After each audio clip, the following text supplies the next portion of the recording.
Welcome to Public Space, a community dedicated to supporting individuals who have experienced religious trauma or find themselves in between and are looking for self-God as well as community.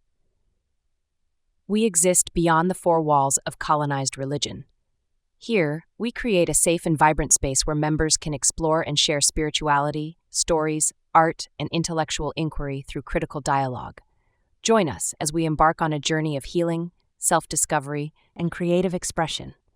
Together, we will foster a supportive community that empowers individuals to reclaim their voice, embrace their unique journeys, embody a Path-Maker Archetype, and find solace and strength in the company of like-minded individuals. Greetings, Pathmakers, and welcome to Season 2. The trail is different, and what we're packing and what we're sharing this season is different as well. This season, we plan to have more engaging dialogues with individuals while off path. So enjoy the following dialogue, as it may inform you and add to your toolkit while you trek life beyond religion, especially colonized religion. See you out there. All right. Welcome. We have the privilege and honor of sitting down with author Prashanti to explore the subtle power of paradox and the Taoist teachings that shape her debut book, Embracing Paradox. So without further ado, how are you? Tell us a little bit about yourself and a little bit about this amazing book, please. Hey, Aaron, it's an honor and a pleasure to be here. I'm very excited for what I'm going to learn from this whole process of having this really heart to heart, authentic conversation with you. I'm ready to jump right in. I'm like, okay, maybe I shouldn't, maybe I should like hold a little bit. I'm fighting it right now, but I think I'm going to go all in and just, start talking about how this beautiful process of unfolding happened for me as I embrace the paradoxes in Tao Te Ching. So I was at a really terrible crossroads in my life, and great things happen at the crossroads, right? Amazing things blossom during that time of what do you call the downtime? You can't always be high on life. There has to be a certain downtime. And during that downtime, I don't know, it just happened. I've never known about Taoism. I've heard of, I grew up in an environment where everyone encouraged um, the the acceptance of all religions. So I grew up in India, predominantly Hindu, but my parents and my grandparents follow the guru Sri Satya Sai Baba, and he embraced all religions. His symbol was basically all religions, like you have Christianity, Islam, and other religions that are just those 5 or 6 religions that everyone know, like Jew, like. And so he embraced all of those religions and very engaged. I played a role of Jesus in a play. Like I've done that, and I've played a role of a Muslim devotee. So I've seen all kinds of religion, and I understand they all are one. The source is one. There's just one source. And at that point, Tao was shown to me as that is the source. Because when someone puts a figure to God, I would question that. I'd be like, why does God look like us? Does he have to have all kinds of ailments and suffering that we went through? Like humanizing God was really like an awful thing that I thought was. And then when my family was following this guru, I'm like, how can you consider this person as a god? That's just, it doesn't. So there's a lot of those unfoldings. It was like a peeling off, I should say lotus petals, actually, not like onions, you know, make it sweeter. So it was like unfolding of those lotus petals, one by one, and all of that shadow work that happened during that process of writing the Embracing Paradox.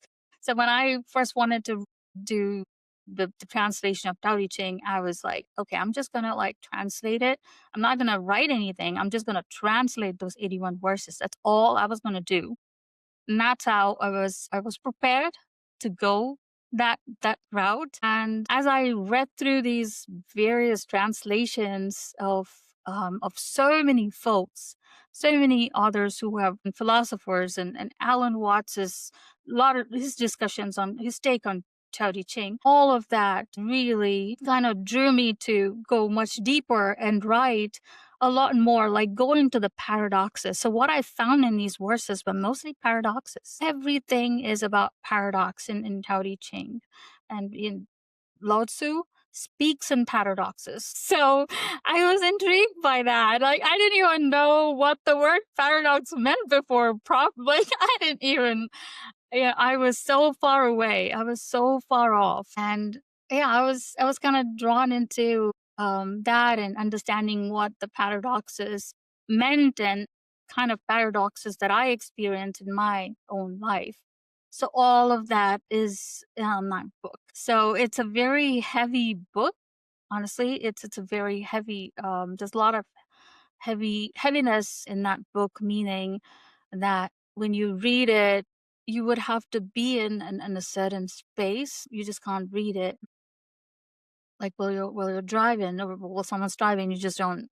There's got to be a space. It's got to be like a spiritual, like a ritual, to really to read that book. And for me, writing the book was like that. And I've been reading that book again and again too. So it really was a very mind blowing experience for me to write about this. Incredible, incredible. Thank you for sharing. While you were talking, the most immediate question that came to my mind that I think our audience and listeners would resonate with is was there ever a moment in your life when paradox stopped feeling confusing and began to feel instructive or even intuitive? All the time, even right now. I'm in the process. Like I don't understand. Like the first words of Tao Te Ching states that you cannot define Tao. You just can't define. And my mind always goes there. I want to figure out, what is this all about? What is this consciousness about? What is Brahman about? What is Tao about? I want to figure it out, because that deep longing is in, and I could feel it. And that's what is leading me to all the search that I've been doing all my life, like even writing the book, going through the shadow process. It really is to understand what this consciousness is all about. It's understanding, like, how is that consciousness within you? How is that working within you? How could you identify that and relate to that higher consciousness? How do you connect to that? So that's that whole the process that we all are searching, right? The ones of so-called spiritual folks, like that's all we do. We want to search. We're in search for that consciousness. And I found that was a consciousness, and I wrote about it, but probably not. I don't know. I just don't know. And I'm okay with it. I'm coming in terms with that. I'm like, I'm okay not knowing what Tao is really. I'm okay not knowing what Brahman, what universe, what conscious, whatever God, whatever name you call. I'm okay not knowing. It's okay. It's fine. I am I'm just gonna accept it. That's the process that I'm right now going through, and I'm like, I'm just giving up. This is it. Excited if that That's helps. powerful. No, yeah, that's powerful. Yeah, as you say that, right? What you're talking about, it resists fixed definitions, right? So Exactly. how does this way of thinking reshape your relationship to certainty, control, and meaning? It's a very interesting question. And I'm actually exactly in that state right now. I'm figuring those out. I'm trying to figure out, okay, if I let go of my control, like surrender.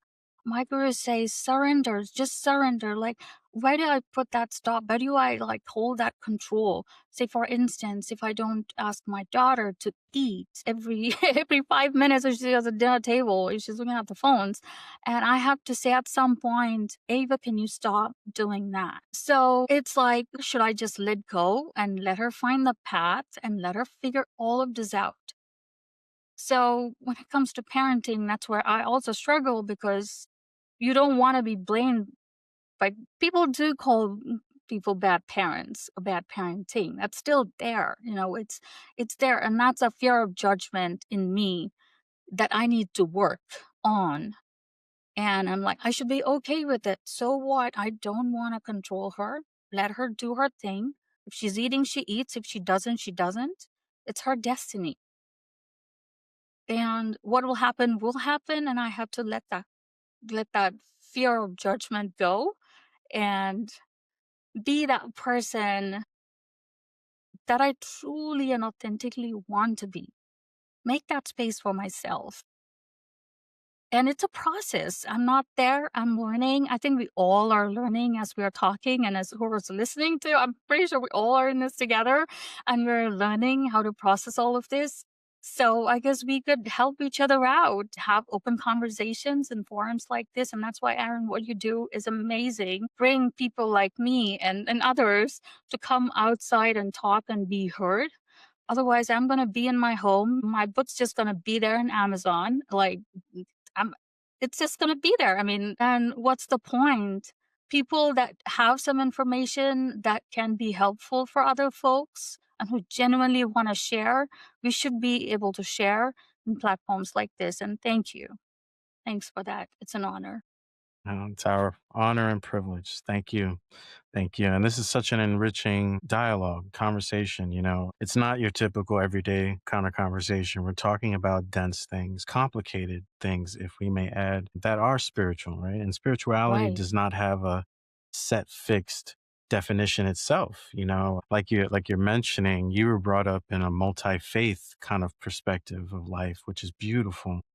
And what a privilege and honor that was and is, to see the beauty in all the tongues of how to try to describe the divine, right? We're all trying to describe the great divine, the most sacred things. And so just to make your life about that is a beautiful thing, but it is a struggle. You're right.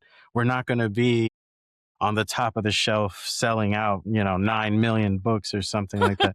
Like, because people don't really connect to this unless they are at that point in their life or journey, in Right. layman's terms, when they're ready, right? Like you're saying with your interactions with your daughter, which is revolutionary yet beautiful parenting, right? It's like, well, she is a person too. She's a Exactly. whole energy too. Like, Right. she has to learn some way, right? She has to learn consequences for her choices or consequences of no action, right? Even Right. Wu Wei speaks of no Exactly. action, right? There's Yep. consequences. Yep. So, these are beautiful things in everyday practical ways you're explaining it. I had another question, if you don't mind. Of course. How does paradox move from philosophical insight into something lived in the body, like a breath or daily decision making? Could you explain that, or maybe a piece from your book could help with that? Right. So we are living paradoxes ourselves, and we haven't labeled it. And again, labeling things is another something loads to hate. I hate to use the word hate. I'm sorry I used it, but honestly, it's the labeling is the worst thing that we could do to ourselves.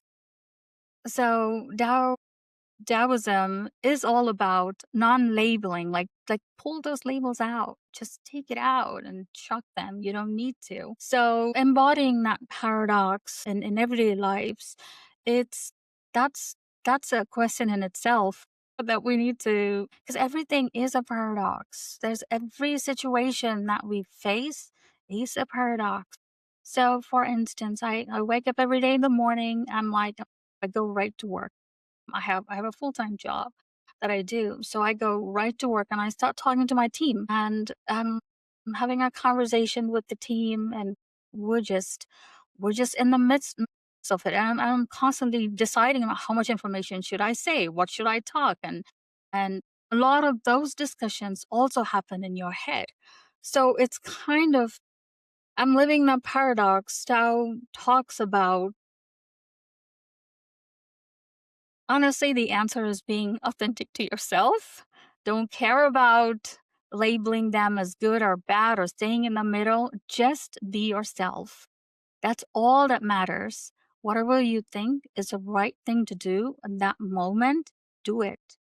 Don't care if it's a right thing, don't care if it's a wrong thing. And that's what karma yoga talks about. Karma yoga, you probably heard about karma yoga.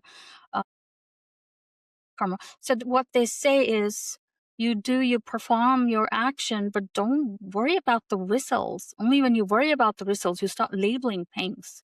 So when you stop labeling things, you're just being yourself. You do what is the right thing. If talking about my daughter was the right thing, I just did it. I did not plan on it. It just came to me. So it's you just be the authentic self and don't worry about what backlash you're going to receive later on. you know, for saying something like that on a forum. So it's just being that authentic self. I think that's what it's all about. And that's what life is all about, is being the authentic version of yourself and not worry about what the consequences are, or if I would be loved or hated for what I said, or about anything else that exists outside of being your authentic self. So to me, that's the biggest paradox ever is to navigate through these and make it through without even having that desire to know all. Like, how do you let that go? Like, I want to know. I want to get. I want. That's the whole reason why I'm constantly on the path of seeking. I'm seeking. I'm always a seeker. I think at some point that has to end. The seeker has to stop seeking and be the witness to the happenings. Just be the witness. You're not the seeker. You're just a witness. And the next stage will be that witness will drop. There will be no witness to see. There's nothing to see. You're just there. And that's the state that I guess we all are trying to get to, is to be there. Yeah, definitely. In our own ways, right? We're all trying to reach Yeah. that point. You're right. What you said was so beautiful.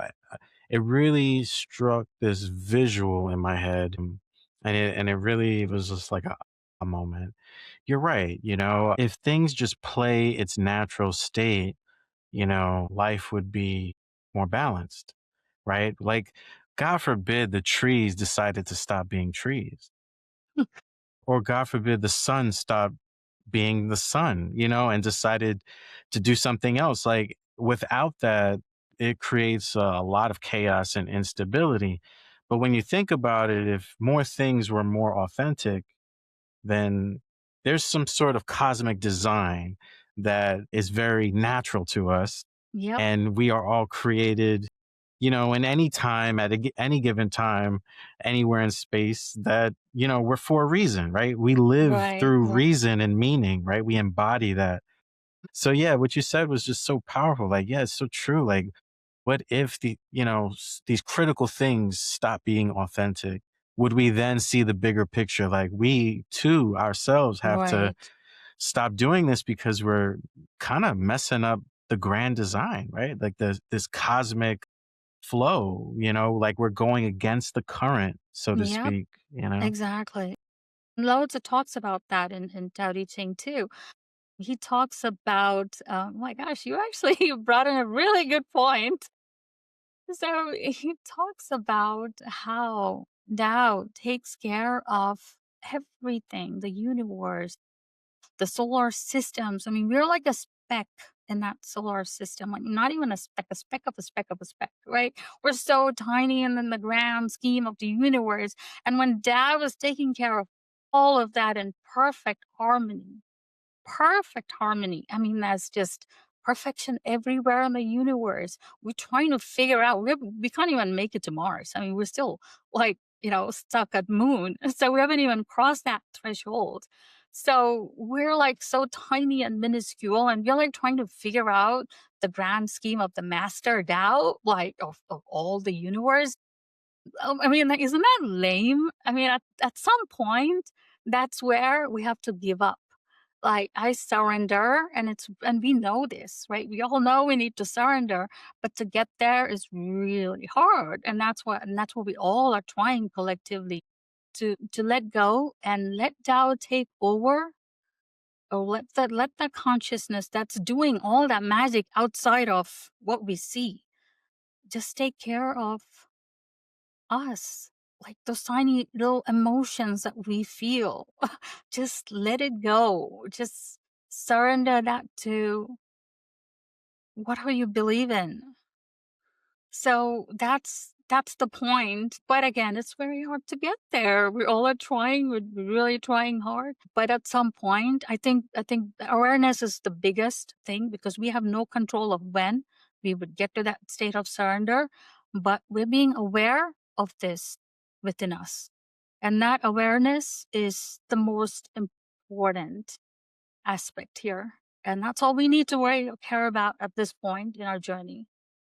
And that's also part of surrendering, right? You surrender and you just go with the flow.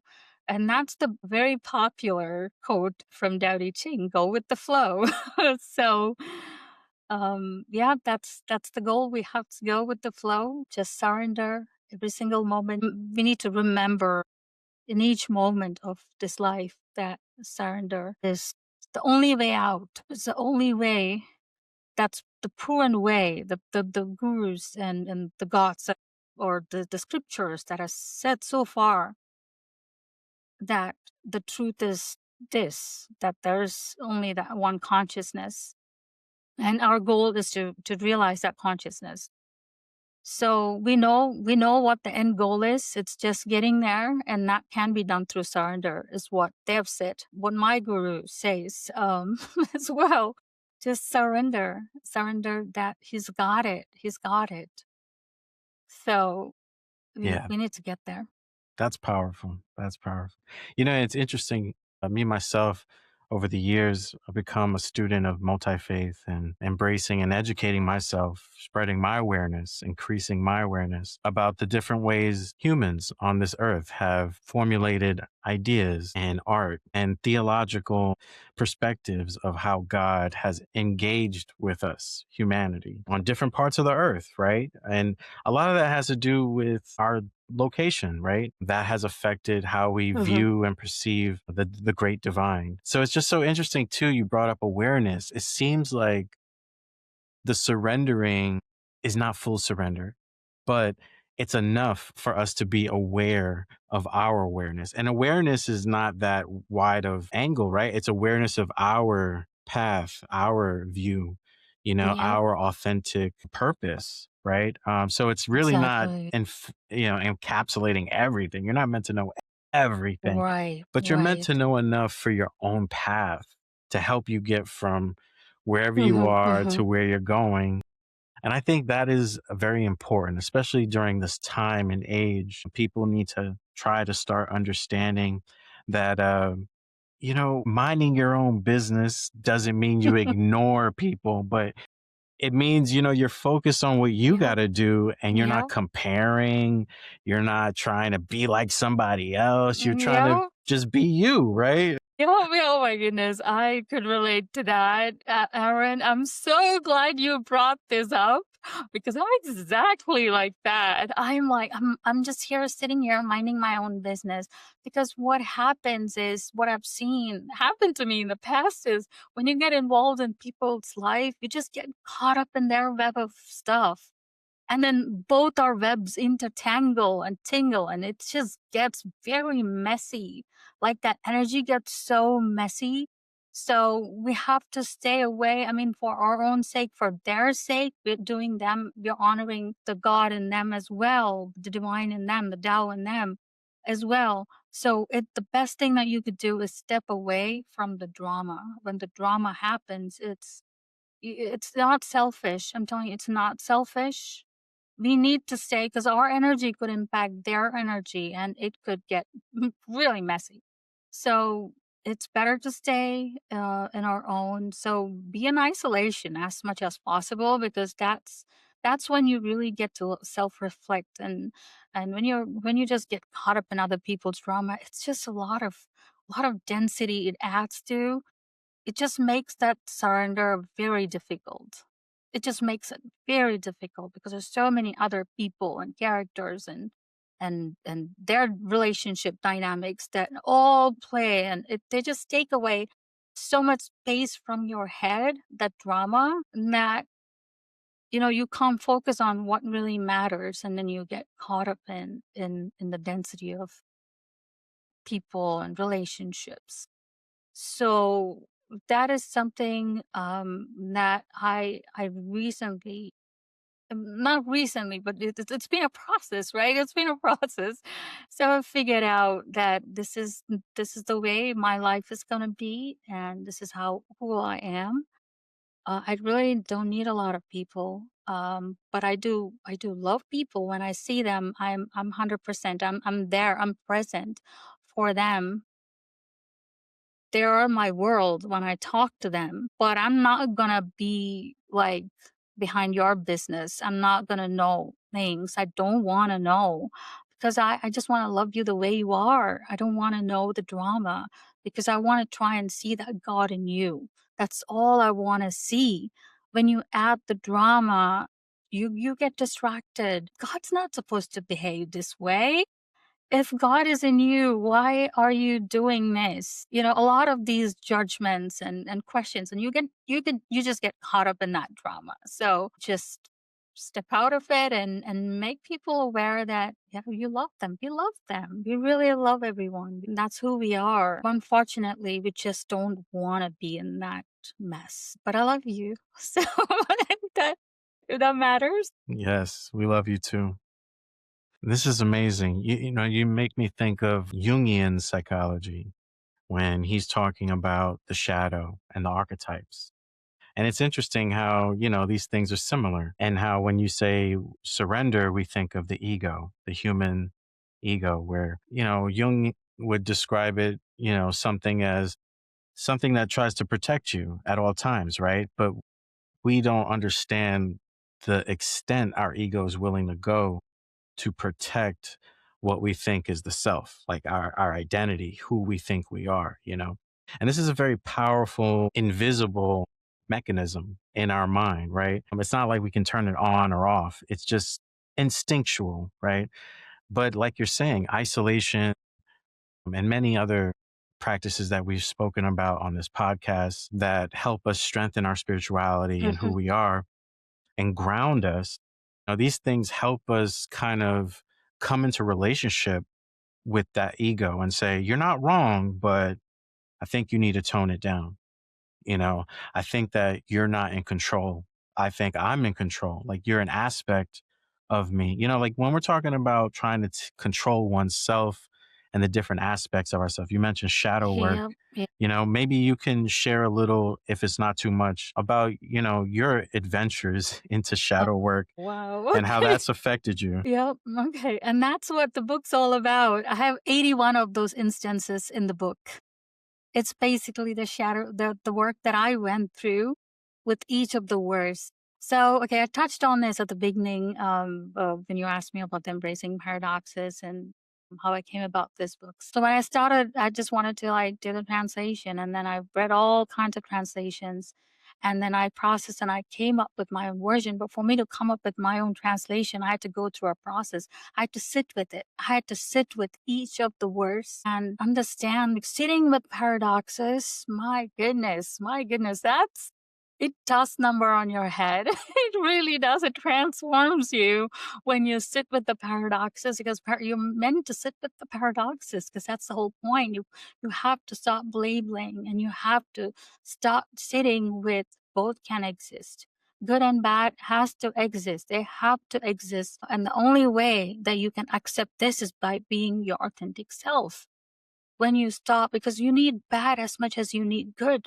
Because I used to think, I'm doing all these good things, I'm going to add up all this good karma in my life. No, that's not how this universe works. It doesn't matter if it's good or bad. And that's again, Tao Te Ching, Lord Tzu says that when it pours on everyone. The Tao doesn't differentiate between good person and a bad person. A bad person gets the rain, and a good person. The martyr gets the rain, and a saint gets the rain too. The same rain. It doesn't differentiate. So it just doesn't matter what it is. It's all about labeling and calling things and Just give up on that. That's what Taoism is all about. Just give up on labeling. You don't want to exist in that reality. We have to raise above that and be your authentic self, because you're not born to be someone else. I'm not born to be a goddess or a queen or someone. I am myself, and I am making this queen and goddess of myself, and that's what this journey of us is all about. Is we know we are all gods, we just know, but then we're not, because we have all these other stuff that's going on. We're not there. So but to get there, the only way is to be your authentic self. Just be yourself. You can't label things. It doesn't matter if you're a good person or a bad person, you're doing a good thing or a bad, it just doesn't matter. You just have to be as authentic as you could in any given situation. That's all that matters. Yeah, that's powerful. Thank you so much. You speak with such conviction. Sorry. It's very moving. Thank you. Thank you. Thank you. Thank Your you. work speaks to people who feel caught between belief systems, or identities. What do you hope Embracing Paradox offers them? The book, like, what do you hope it really offers the everyday practical person? You know what I mean? If there's one thing. Right. So, what do we mean by everyday practical person? Like who is Let's say someone who works 9 to 5, like me. I like I work 9 to 5 too. right. So, And they're just maybe trying to get ahead, but it just seems like life is yep, keeping us in the same spot, right? How yep, can yep, this book yep, be something that helps us move forward? yep, yep, definitely. So, to me, spirituality is not something that you do. So you practice during certain hours in a day. It's not like when I go and help somebody, that means I'm doing spirituality. Spirituality has to be from the time you wake up, from the time to go to bed. The spirituality has to be part of you. It has to be interwoven into your life. It just has to be the so whatever you do, it doesn't matter if you're a business person or you're the 9 to 5 person. Because I work in a very average 9 to 5 job. So I'm a project program manager. So I manage a project. I manage my project. So that's my job, my day job, and I practice spirituality as a part of my day job. So when I meet my team, when I meet other people, I do see God in them. I'm not there to like. Of course I'm there to give my best, to do my best at my job and be as authentic as I could and help people. So that's where my work ends there. I'm being my authentic self, and whatever happens, I don't care. I get promoted, I don't care. I'm getting paid enough to sustain a family, so I'm happy with whatever is. So I'm content. I'm just, I'm there in that zone where I'm okay. I'm okay doing the 9 to 5 job because I've made that as my spiritual endeavor. I do my work. I don't expect anything in return. Keep doing your best. Just show up as the best version of yourself, the most authentic version of yourself every single day. And that's all you need to do. And be it a banker, when when you're sitting there, make sure that you put on that smile and be that authentic true version of yourself. Or it doesn't matter who you are. Construction workers, same. Everyone can just follow. Be the authentic version of yourself. Try to be as true and to yourself. That's all that matters. Yeah, you're right. And that is the challenge, right? Because in the backdrop, and I found this in my own life, in my own walk, the clash between spirituality, philosophy, and, the physical system we're in, right? We live here in America, and it has its own systems, and they're not perfect. And a lot of people would argue they're pretty broken right now. But the point here is, like, we can't live outside of systems. We ourselves are Mhm. systems, right?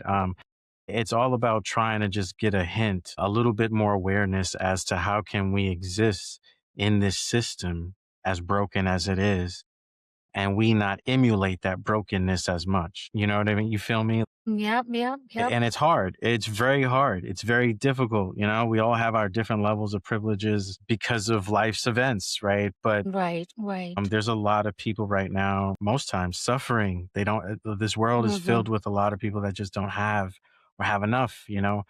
I mean, me personally, I feel, you know, with whatever I've achieved and accumulated at this point in my life, you know, it's an honor and an obligation to give back in whatever way possible through gifts or skills or, you know, a podcast or something. But the point here is like there's many ways into finding that balance in our life.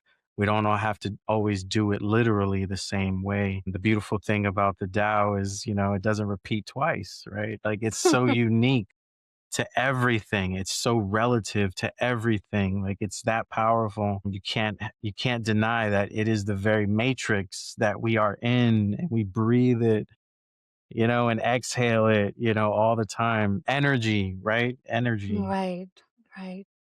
So thank you for this. Did you have any final closing thoughts, ideas, anything you want to say to our audience and listeners to help them through these troubling times?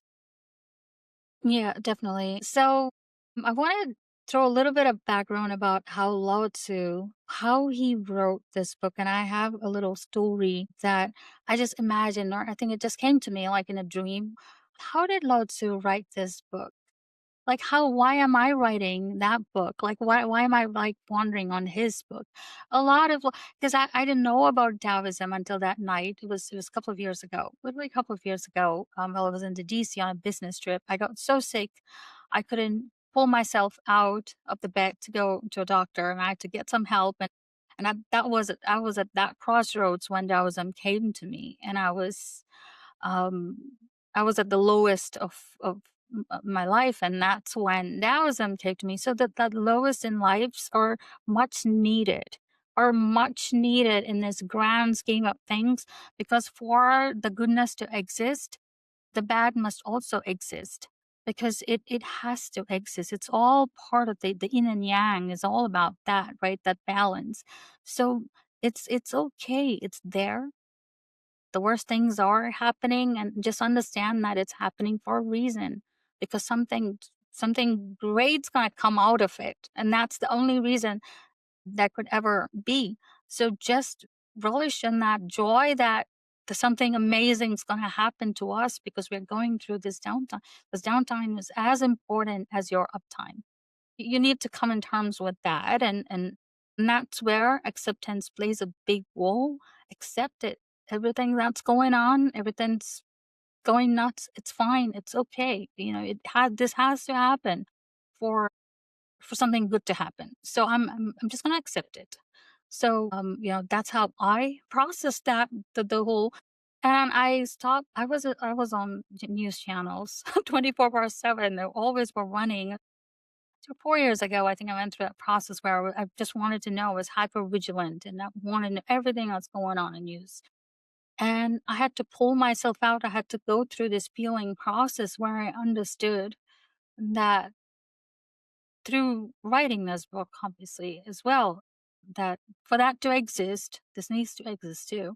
So it's okay. I'm just going to accept it. And I pulled myself out of all of that. I don't know anything that's going on, because I don't want to know. Like I said at the beginning, I don't want that to intermingle with the drama that's going on, because the more people that you add, that includes movies, that includes the shows that we watch, that includes all the media that we watch. You're pulling their lives into your lives. Like, how many of us are crazy about the lives of movie stars? Like, why? Like, they're playing a role. That's their role that they're playing. Why are we crazy about movie stars? It's that fan following. People are crazy. They just want to add more drama in their life. They want to know about the movie stars, their father, their mother, their wife, the person. Why? Because everyone loves a good drama, so they can be distracted from what really matters. There is so much in this world that, I mean, so much that we need to know. As very Ramtim, my guru says this all the time, an honor to be born as a human. It is truly, truly an honor. It's a blessing. It's a gift. It's the best gift that anyone could ever receive is this lifetime. It's a prize. It's about you doctors can save lives, but I don't think they can bring back life. They can't. Nobody can. We can't even try to figure out afterlife before we know nothing about all of that. There's so much that we don't know about. There's a lot more that we need to learn and process. Anyway, so the point is that it doesn't matter.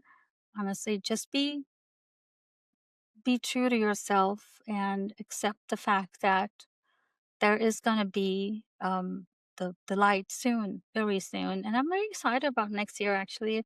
I've been hearing that it's a year of a fire horse? Fire horse? Yeah, fire horse, and so we're just, finishing the year of snake, and that's why it was truly a year of snake for me. I went through layers of shedding. That process was just going through, yeah, sitting with the verses of the book really was very transformative for me, as a someone living in this era and experiencing all of this and being the average Joe, average, what's a female version of that? Average, this, yeah, there's this help, yeah.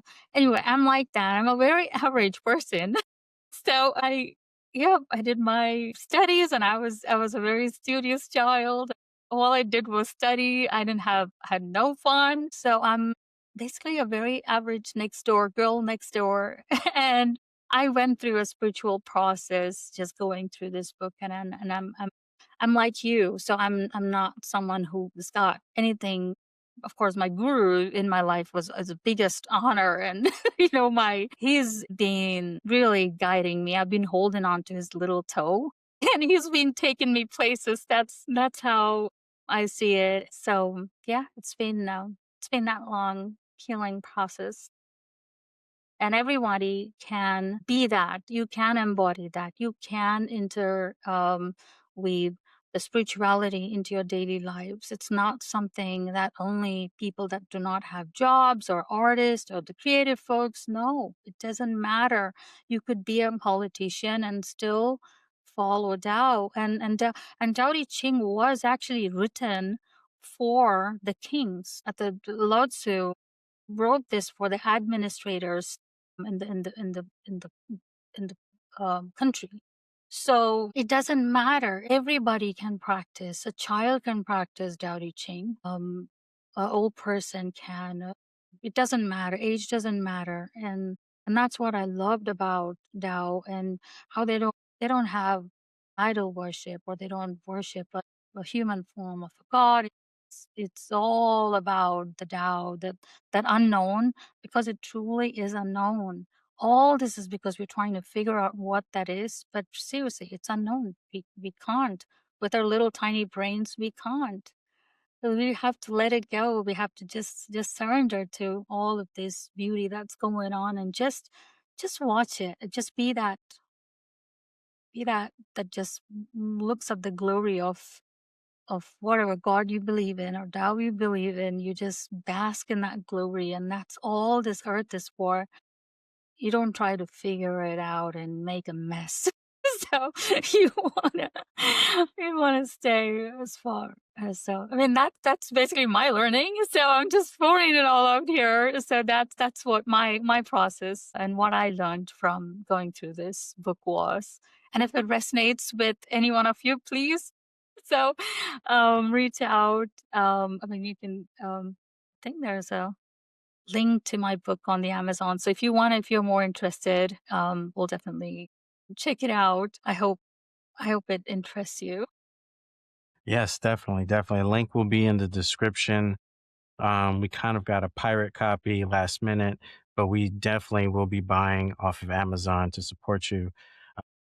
Thank you so much for your time and your wisdom and just your spirit and energy is so beautiful. Being that you're an average person, you are a beautiful being and we honor you. Thank you so much.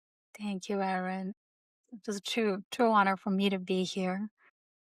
Thank you. Thinking about starting a podcast but don't know where to begin? Do you want to improve the quality of your podcast? Struggling with podcast editing and post-production? Want to enhance your podcast's storytelling? Ready to take your podcast to the next level? Discover how Lost Raven Studios podcast consulting can walk with you. Visit our website and schedule a free consultation.